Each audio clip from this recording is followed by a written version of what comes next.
لە ناوچەکان ناوچەی پێنجوێنە کە وەک دیارە لای هەمووان معلومە ناوچەیەکی شاخاویە کەشوهەوایەکی ساردی هەیە.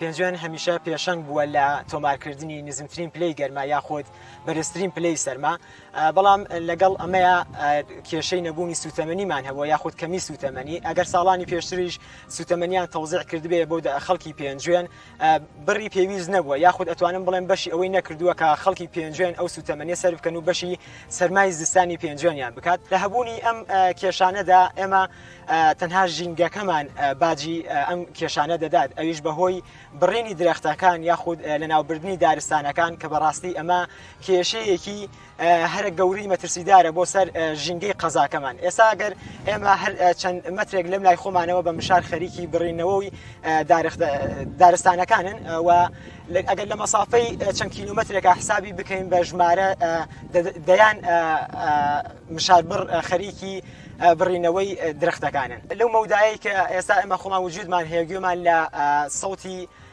مشاری داربڕەکان هەیە، وەکو ئەوەی کە ئێستا خۆمان بینیمانە کە لە مەسافەی چەند مترێکا چەندین دار بوونەتە قوربانی دەیبڕن. ئەمە بووەتە کاولکاریێکی ژینگەیی بۆ سەر قەزاکەمان.